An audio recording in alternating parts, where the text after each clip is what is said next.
background checks, crack down on illegal gun sales. But the real issue is mental health treatment. Washington Journal airs live every morning starting at 7 Eastern here on C-SPAN. We're going live now to the U.S. House for votes related to a mineral production bill.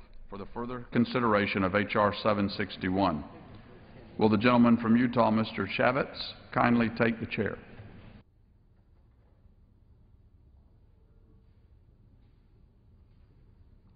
The House is in the Committee of the Whole House on the State of the Union for further consideration of H.R. 761, which the clerk will report by title.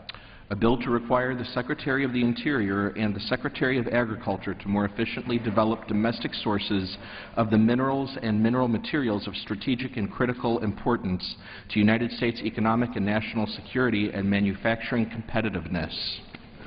When the Committee of the Whole rose earlier today, Amendment Number 5, printed in House Report 113-214, offered by the gentleman from New Mexico, Mr. Pierce, had been disposed of.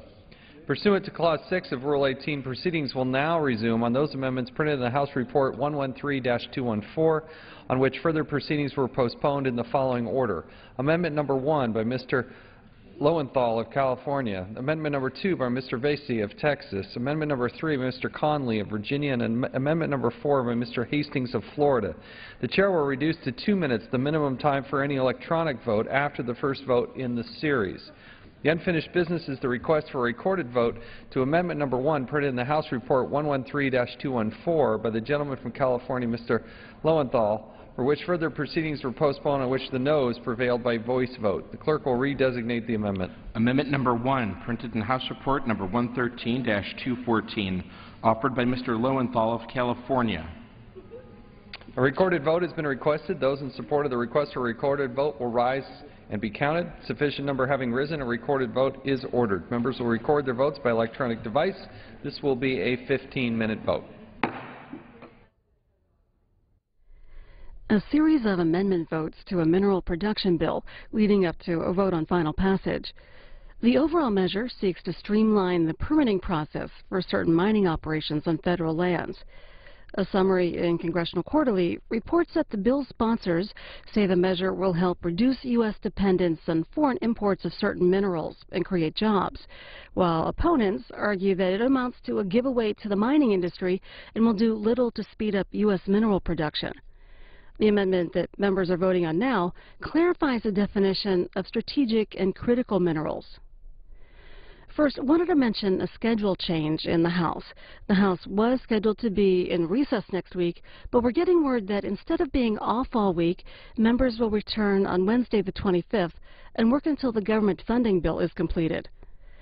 That continuing resolution is one of the pieces of legislation that's still expected to come up in the House this week, as well as a nutrition bill that changes the food stamp program.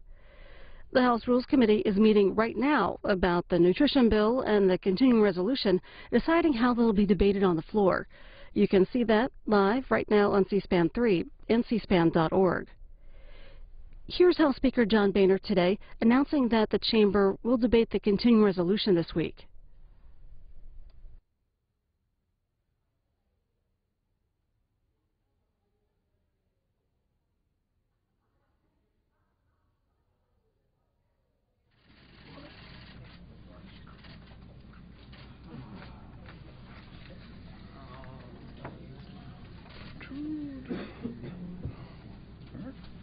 Where's Eric? There it go. Oh, it's a long walk.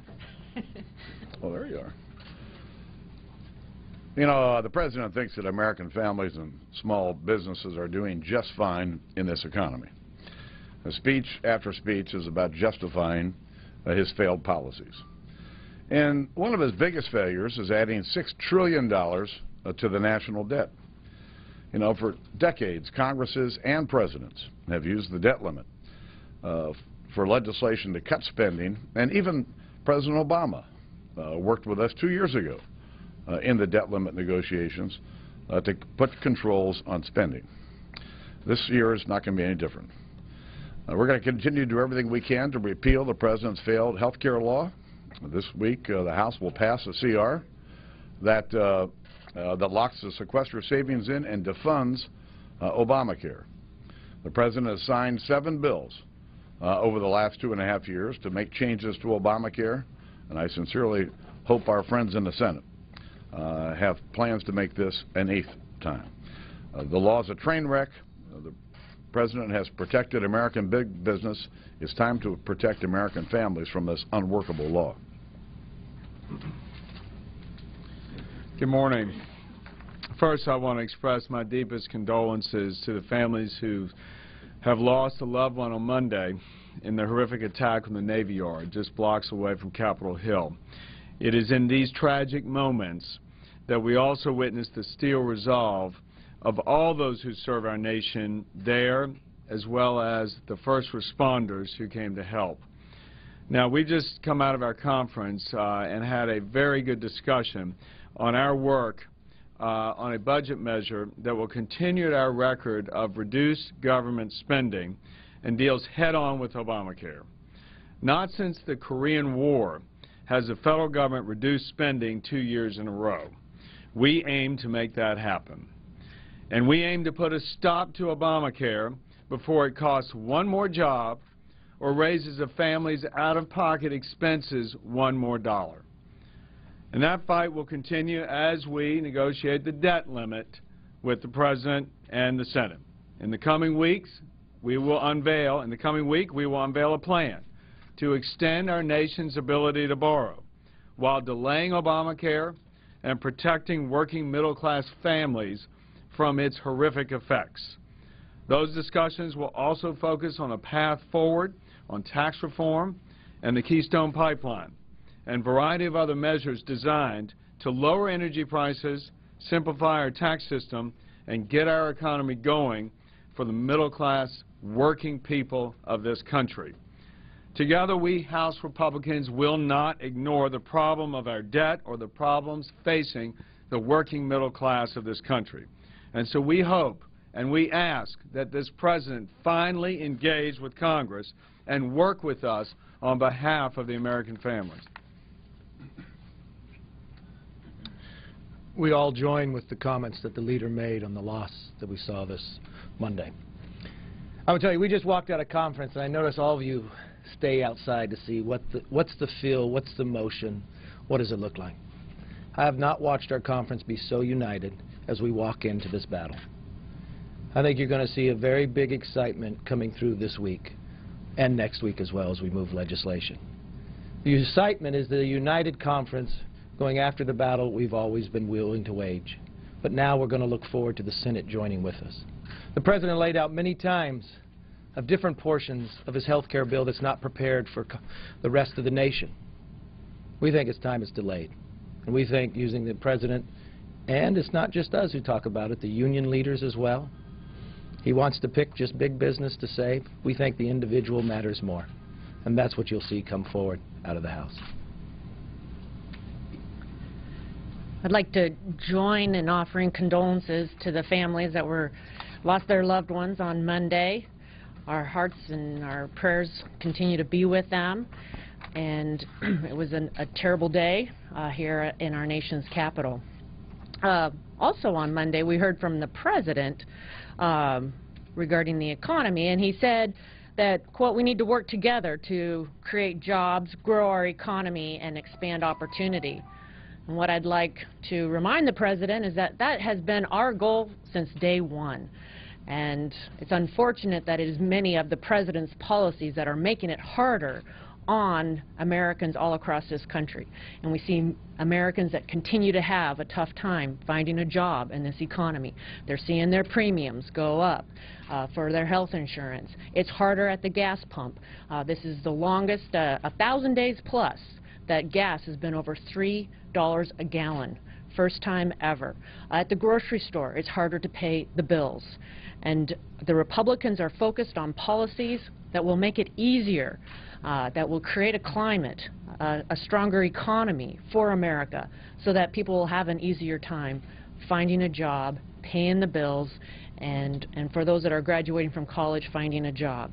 That's our commitment. These are not just numbers, these are real people's lives, and the policies that we debate day in and day out make a difference in people's lives.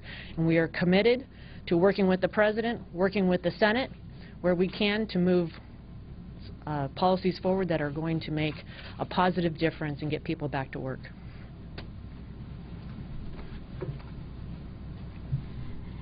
The President did say earlier this week that the economy is not where he would like it to be, something that my constituents are very well aware of every time they go to the doctor, go to the grocery store, fill up their automobile with gasoline. It is not where it needs to be. And after 5 years as President, we are hoping that he will turn to Congress and work with us to improve this economy. The unemployment rate was slightly down this month, but it's because people have all but given up looking for work. I think the more important statistic is that the workforce participation rate is the lowest it's been in 35 years, the lowest since 1978. And while we stand ready to work with the President on a number of issues that have been articulated already on the health care law to Keystone, tax reform is something that those of us on Ways and Means have been working on for several years now. We have the highest corporate tax rate in the world. Every minute we refuse to pursue tax reform, we are incentivizing businesses to take their jobs offshore. That's the wrong answer. We have been working very hard to make life easier for our small businesses by lowering the rates, eliminating the loopholes that only the very wealthy take advantage of. We want to put more money in hardworking American taxpayers' pockets, and so we stand ready to work with the President and hope he will engage at some point in reforming our tax code so we can get this economy moving and the American people back to work.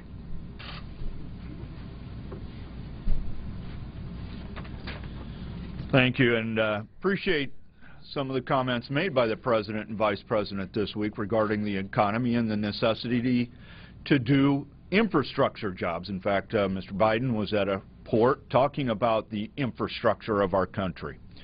But yet there's been one infrastructure project that has, because of political reasons, been ignored. No action taken by this administration. I'm talking about the Keystone XL pipeline.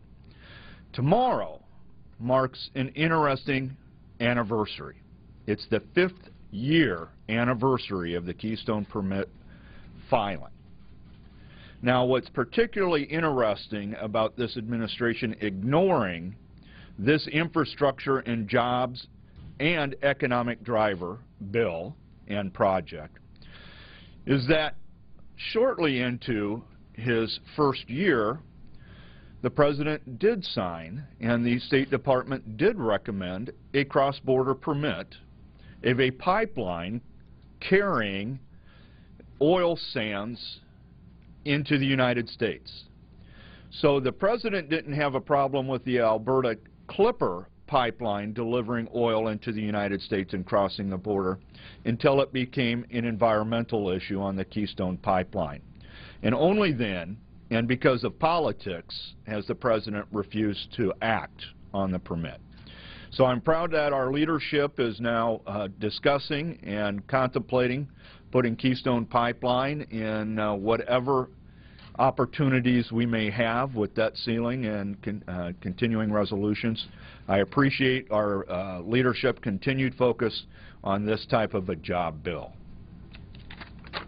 Question. Speaker, no secret that you did not want to attach Obamacare to, defunding Obamacare to this spending bill. I know it's not been easy to be the Speaker over this caucus, but at this point, have you just kind of lost control over the caucus? Listen, we've got a lot of divergent opinions in the caucus, and the key to any leadership job is to listen. You know, I was here during the Gingrich era. He had a little plaque that was in his office, and it was a management model. Listen, learn, help, and lead. We listened to our colleagues over the course of the last week. We have a plan that they're happy with. We're going forward. Mr. Speaker, doesn't this, to some degree, by moving this to the Senate, I know there's some of the plan last week, but isn't that a fait accompli? I mean, there's not going to be 60 votes. Harry Reid is probably going to strip certain things out of there, including health care. Listen, the fight over here has been won. The House has voted 40 times to defund, change, Obamacare, to repeal it. It's time for the Senate to have this fight. But don't you know what's going to happen? I'm not going to predict what the Senate's going to do or not do. Mr. Speaker, will you let the House work its will and vote up or down on whatever the Senate's going to pass? I'm not going to speculate on what the Senate's going to do or not do, or what we're going to do or not do, because it's very premature.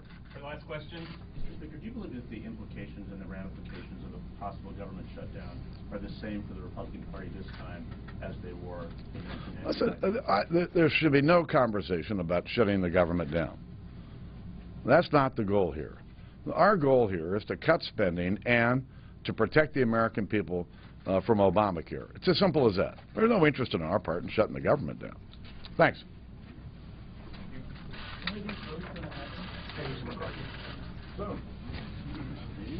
Secretary, how are you? A quick update. The House Rules Committee that's been meeting to set the rules for debate on the government funding bill and the food stamp program is taking a break for these House votes and will continue live on C-SPAN 3 and cspan.org after the votes. A story in CQ Roll Call says that House Republicans are lining up strongly behind a leadership plan to move a bill pairing a stopgap funding bill with measures that would block funding for new health programs and dictate that the Treasury Department keep making payments on the national debt even if the government exceeds its borrowing limit.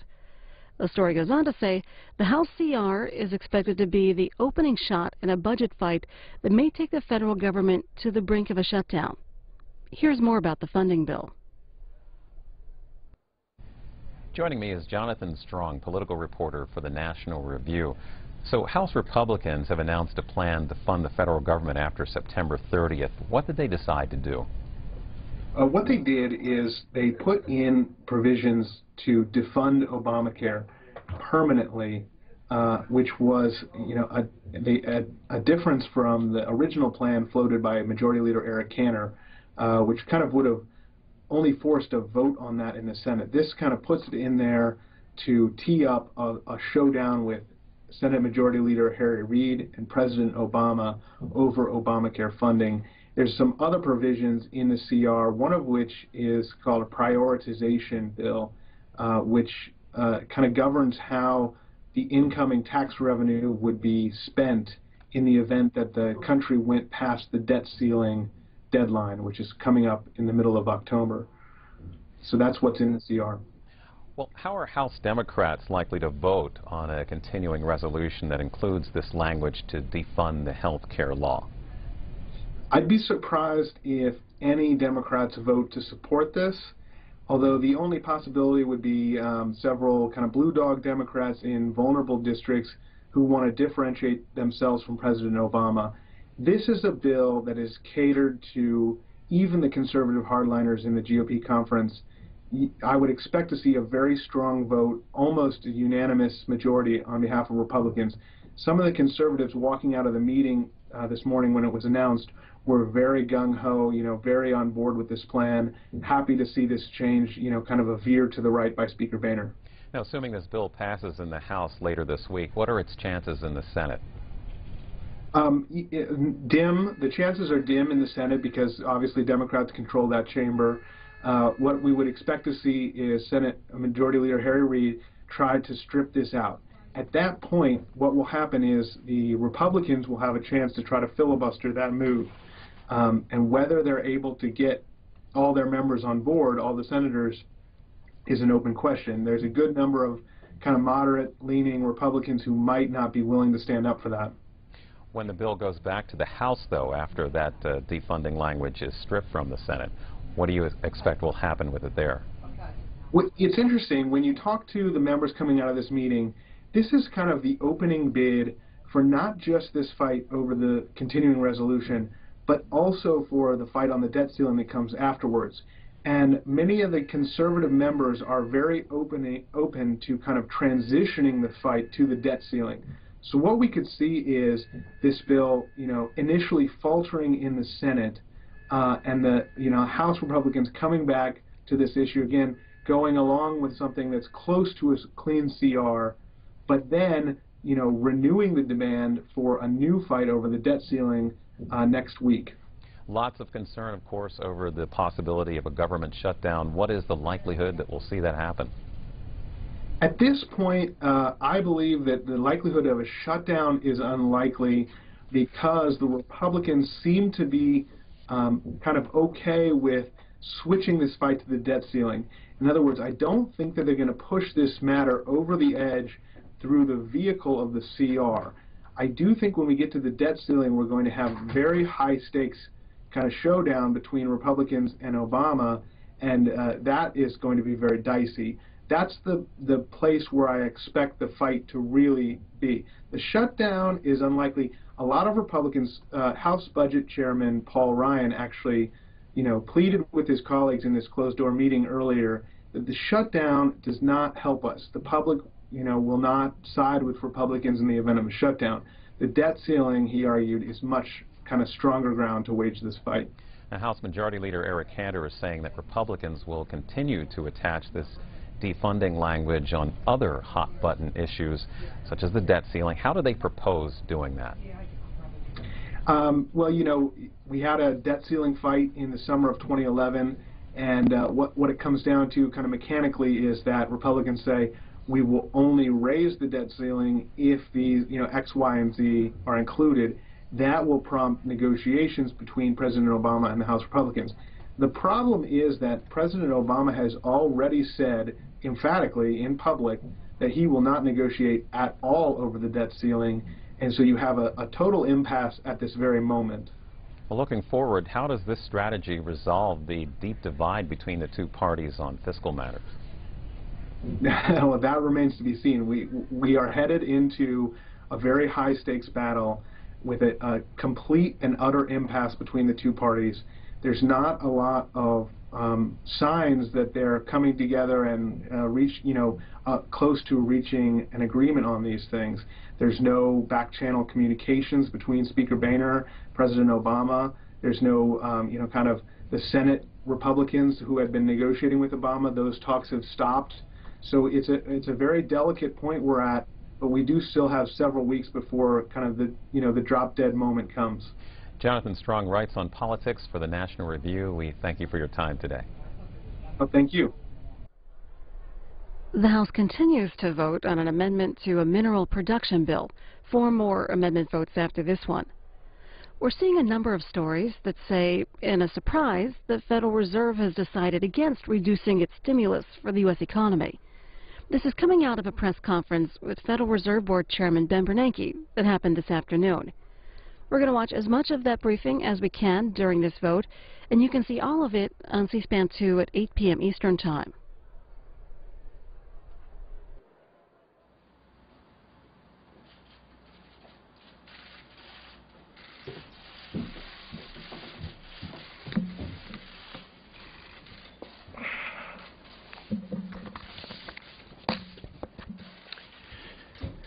Good afternoon.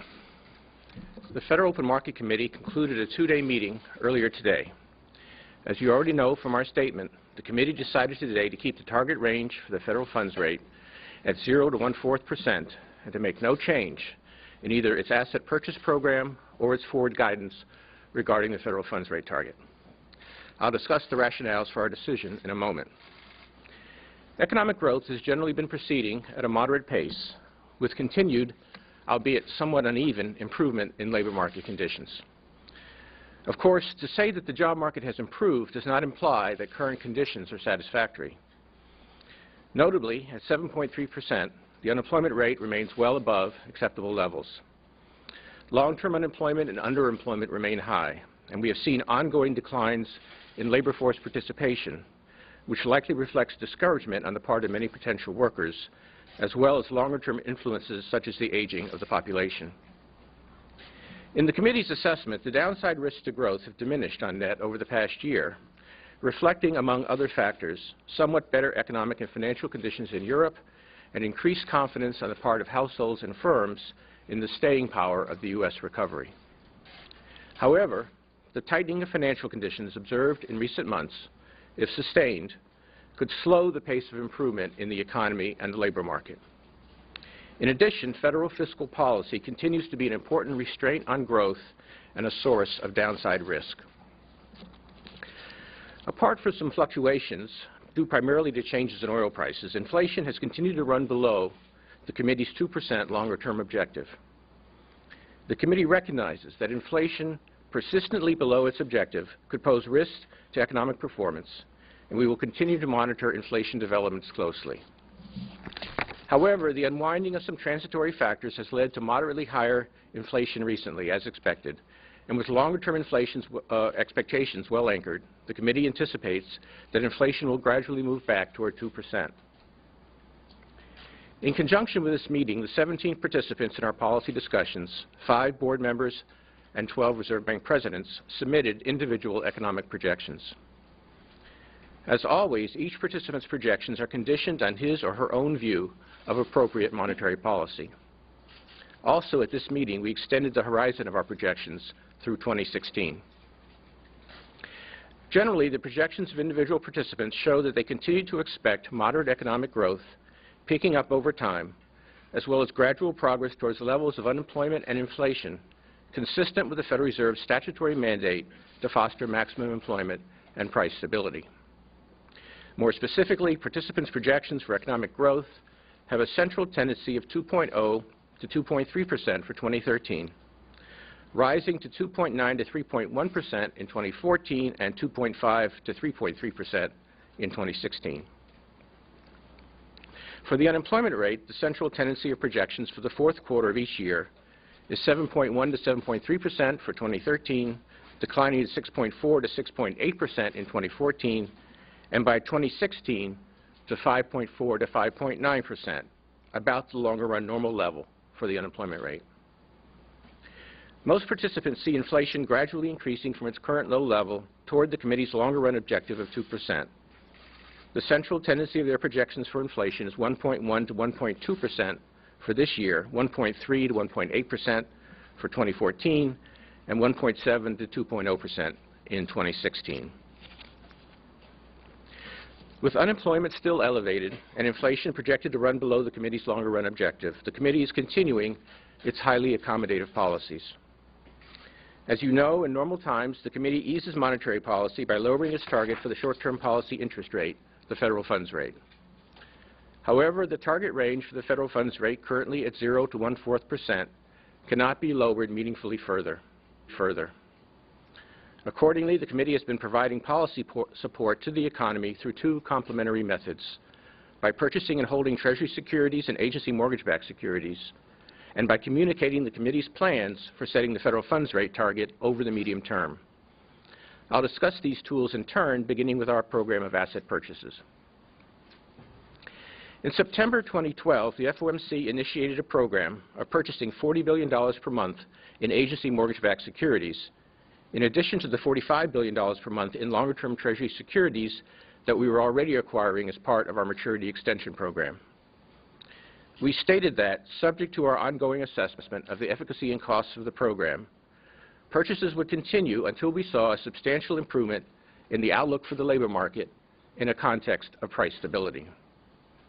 In December 2012, we announced that we would continue to purchase $45 billion per month in longer-term Treasuries after the maturity extension program ended later that month. Thus, our total purchases of longer-term securities were maintained at $85 billion per month, in addition to the reinvestment or rolling over of maturing securities on our balance sheet. The committee agreed today to continue asset purchases at that rate, subject to the same conditions that we laid out a year ago. Because the committee tied its asset purchases to the outlook for the labor market, it's important to assess how that outlook has evolved.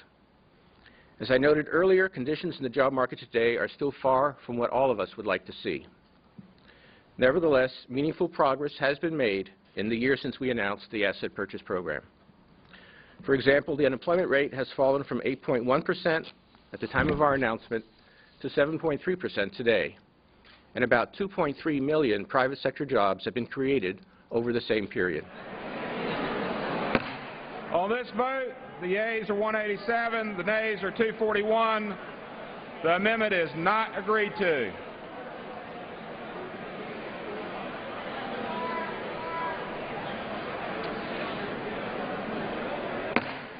The unfinished business is the request for a recorded vote on Amendment Number 2, printed in the House Report 113-214 by the gentleman from Texas, Mr. Veazey, on which further proceedings were postponed and on which the noes prevailed by voice vote. The clerk will redesignate the amendment. Amendment Number 2, printed in House Report Number 113-214, offered by Mr. Veazey of Texas.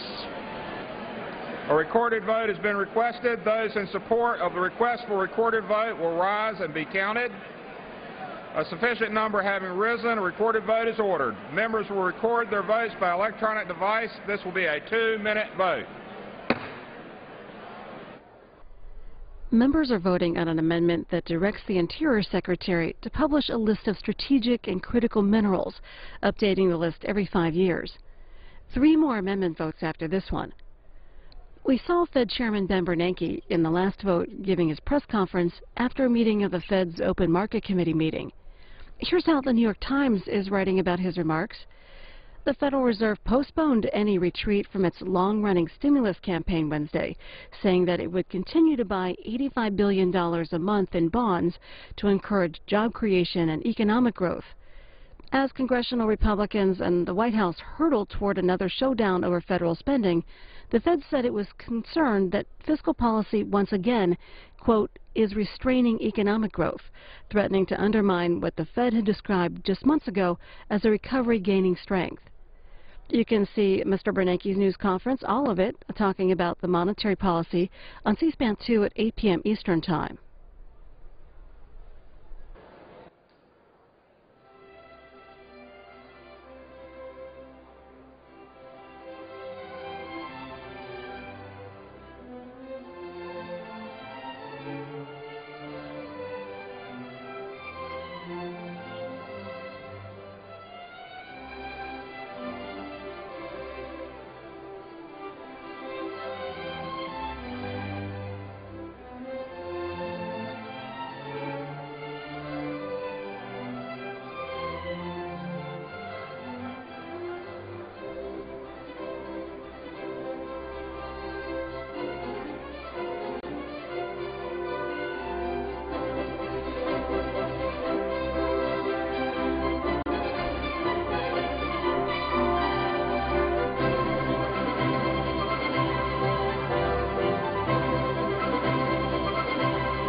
On this vote, the yeas are 189, the nays are 237.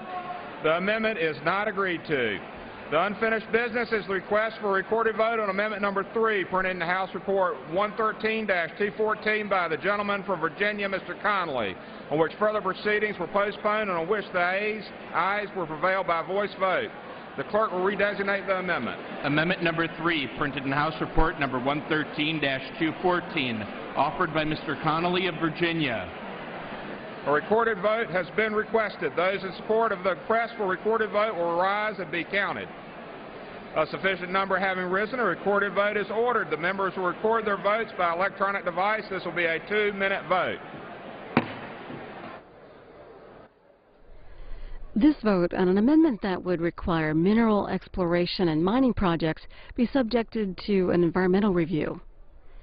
The headline on a front-page story on WashingtonPost.com, "Government shutdown moves closer as House sets a vote to defund Obamacare."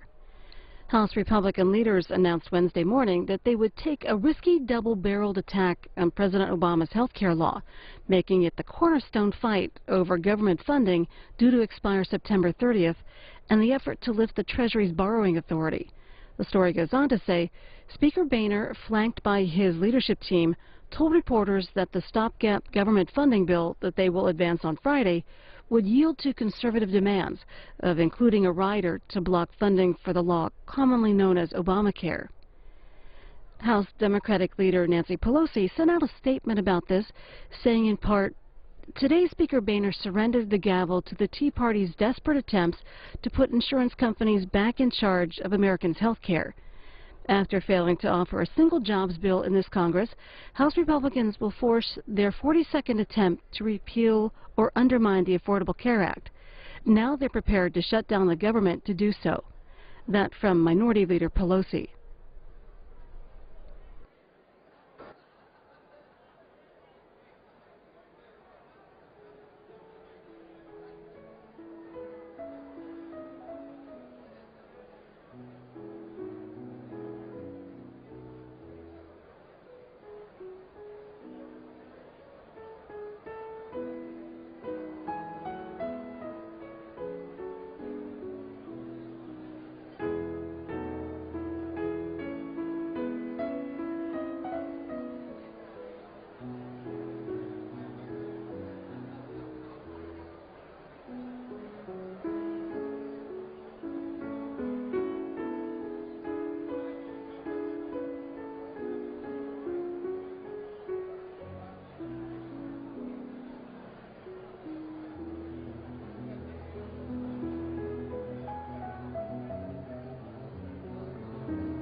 On this vote, the yeas are 186, the noes are 240. The amendment is not agreed to. The unfinished business is the request for a recorded vote on Amendment Number 4, printed in the House Report 113-214 by the gentleman from Florida, Mr. Hastings, on which further proceedings were postponed and on which the noes prevailed by voice vote. The clerk will redesignate the amendment. Amendment Number 4, printed in House Report Number 113-214, offered by Mr. Hastings of Florida. A recorded vote has been requested. Those in support of the request for a recorded vote will rise and be counted. A sufficient number having risen, a recorded vote is ordered. Members will record their votes by electronic device. This will be a 2-minute vote. This amendment is offered by Representative Hastings of Florida. It would require that the cost of cleanup be included in financial assurance guarantees. One more amendment vote after this one. In the other votes, we've been hearing about how Congress is dealing with funding the government and the debt ceiling. The Hill writes that the White House today said that the GOP was engaged in, quote, essentially an all-out civil war, and accused Speaker John Boehner of bending to the will of a small group of House conservatives after deciding to press forward with a bill that would strip funds for Obamacare. You can see part of the White House briefing on C-SPAN after the House is out, or the whole briefing at cspan.org.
On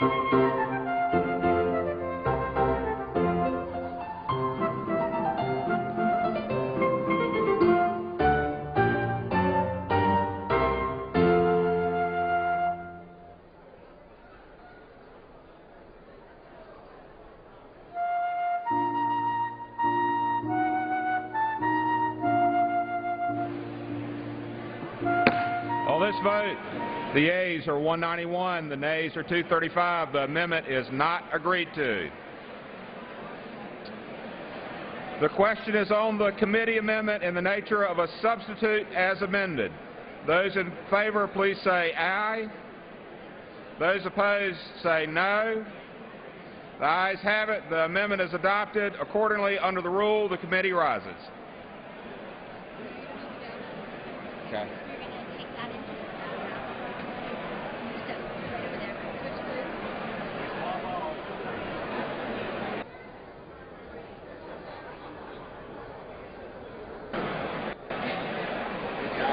He needs to take that with him, doesn't he?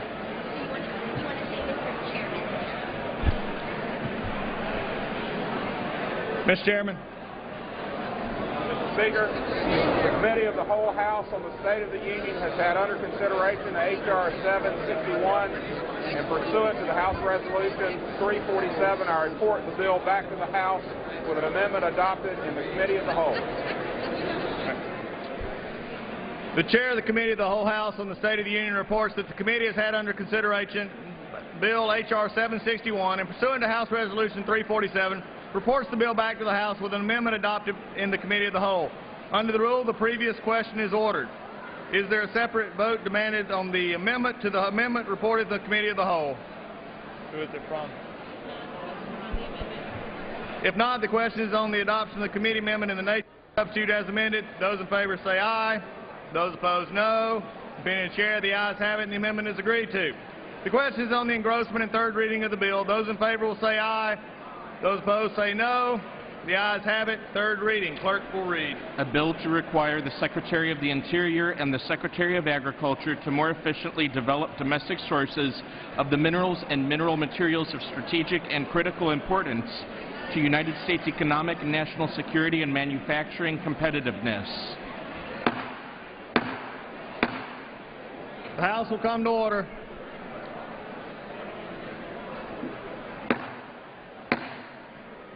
For what purpose does the gentleman from Rhode Island seek recognition? Mr. Speaker, I have a motion to recommit at the desk.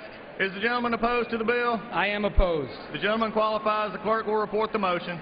Mr. Cicilline of Rhode Island moves to recommit the bill H.R. 761 to the Committee on Natural Resources with instructions to report the same back to the House forthwith with the following amendment. At the end of Title I, page 12, after line 2, add the following new sections. Section 105, prohibitions regarding China and Iran. A, prohibition on export. Each federal mineral exploration or mine permit issued pursuant to this act shall include provisions that prohibit export to China or Iran of strategic and critical minerals produced under the permit. B, prohibition on issuance of permits. No federal mineral exploration or mine permit may be issued pursuant to this act to any company in which China or Iran has an ownership interest. Gentleman, clerk will suspend. What purpose? Gentleman from Nevada, rise. Mr. Speaker, I move that we dispense with the reading of the motion. Is there objection? Without objection, so ordered. The gentleman from Rhode Island is recognized for 5 minutes. Thank you, Mr. Speaker.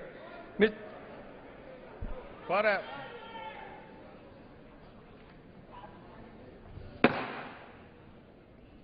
The gentleman will continue. Mr. Speaker, this is the final amendment to the bill, which will not kill the bill or send it back to committee. If adopted, the bill will immediately proceed to final passage as amended. Much of the debate today has properly focused on the importance of rare earth elements to our national security and our economic competitiveness. Globally, the demand for mineral materials continues to grow. These resources are critical for a wide range of products that help ensure the long-term viability of our manufacturing sector, public health, and our defense capabilities. New technologies and emerging American industries rely on rare materials. For example, a diverse set of less abundant heavy rare earth elements are essential to the production of cell phone and laptop screens. Hybrid engines and advanced vehicle technologies similarly rely on these rare minerals. In addition, patients and healthcare professionals regularly use medical devices and equipment that require rare earth elements during production. And finally, our defense capabilities, from manufacturers of jet fighter engines to satellite and anti-missile systems, rely on a consistent supply of rare earth minerals. This is an important subject for many business leaders and manufacturers in my home state of Rhode Island and all across our country. In order to plan for the future and to hire additional workers, businesses need to be certain that the supply chain for essential minerals remains consistent and predictable. So it should be clear that we all understand that the strategic and economic importance of these minerals is clear. Now, some of us disagree on how we should manage the extraction of these elements. I believe that thoughtful management of these natural resources, instead of undermining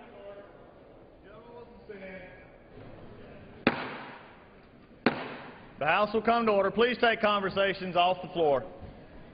Instead of undermining important environmental protections, would actually help ensure a supply chain that is sustainable in the long term. But this amendment addresses a different concern.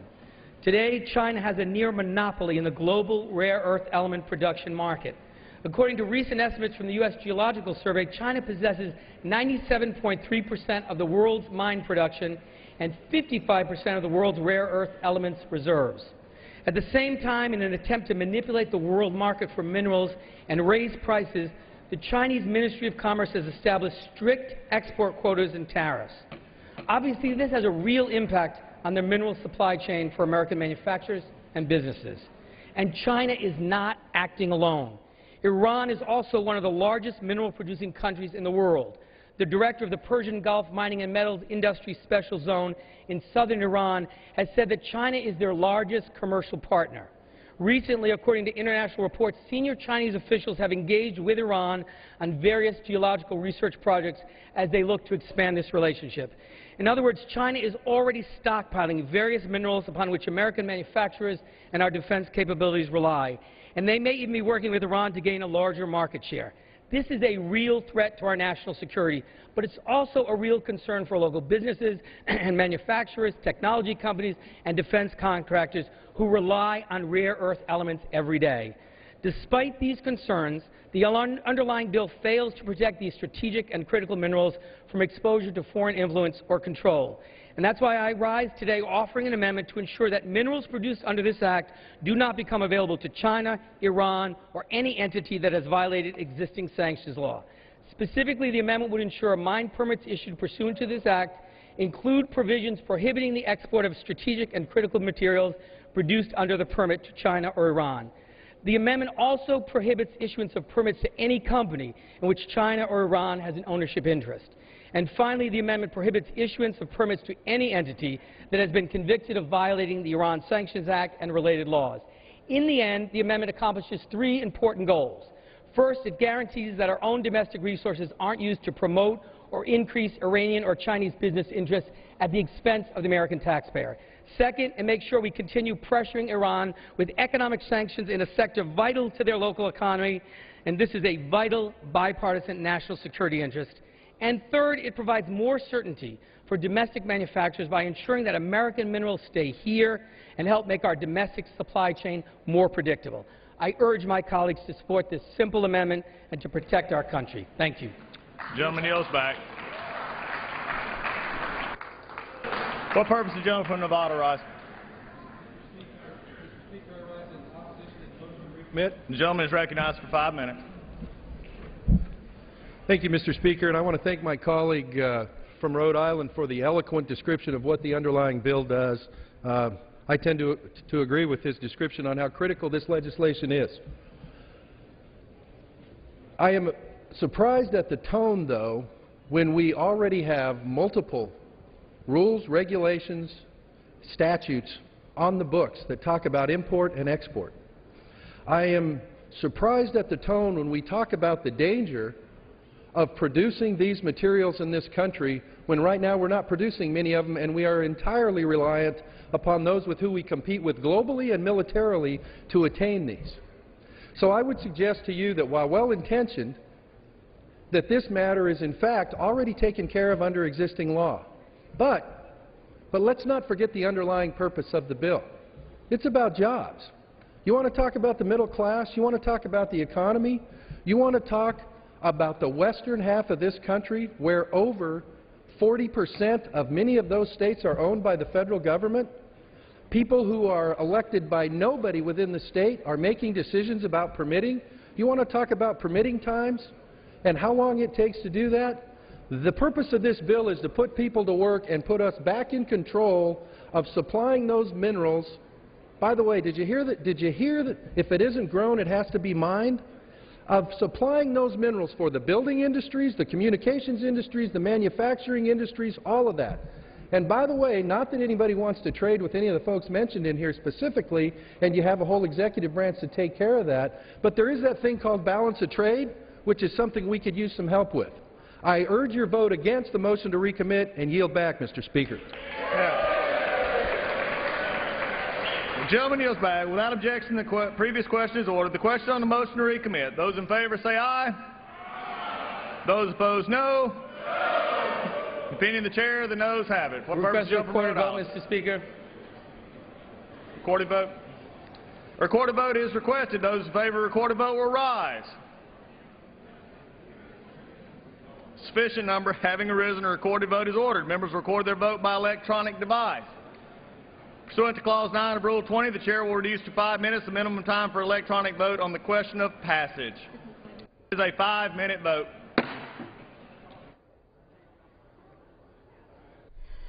This is the last chance to change the mineral production bill before a vote on final passage, which is up next in the House. The bill seeks to streamline the permitting process for certain mining operations on federal lands.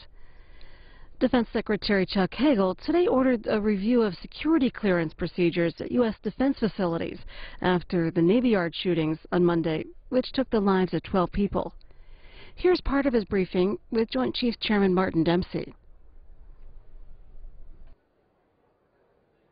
The Coustis, the sort of string of events, Snowden, Hassan, Bradley Manning, and now this. It sort of looks as though there are incidents, there are studies, and something happens again.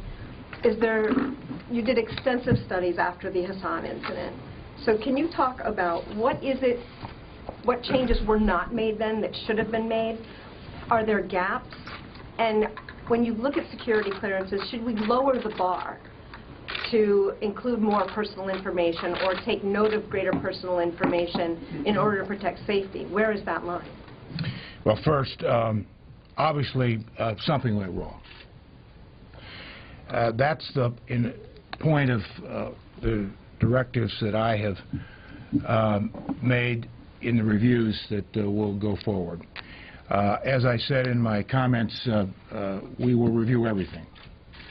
And from that review, the intensity of that review, the depth and the width of that review, we would hope that we will find some answers to how we do it better. How can we do it better?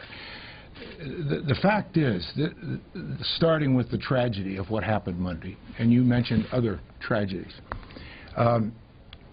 we don't live in a risk-free society. And every day, all the millions of DOD employees, whether they're uniform or civilian, that come to work, help this country, contribute to the security and safety of this country, there's always some risk to that. And that isn't a good answer. That's not good enough. They deserve the security of a safe environment. We will find those gaps, as I said, and we will fix those gaps. So to go beyond that in the specific areas of your questions, I would leave that to the review. There are many questions that are going to be asked, need to be asked, many reviews, and the intensity of those reviews have to go down to every aspect, the security of our physical premises, the security clearance, standards of that security clearance, are they strong enough? Why do we do certain things the way we do? We need answers, and we will find those answers. Well, I just add that to what the Secretary said, In terms of what we changed after some of those earlier incidents, that early indications are actually contributed to a less horrific outcome, were alert notices, coordination in advance of crises with other agencies of government, training for employees and law enforcement on active shooter scenarios. So, I mean, some of the things we did as a result of those earlier incidents, we believe, actually reaped the benefit we intended. The clearance piece of this is one I think we very clearly have to take another look at, and the Secretary's directed us to do so.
On this vote, the yeas are 197, the nays are 229. The motion is not agreed to. The question is on the passage of the bill. Those in favor say aye.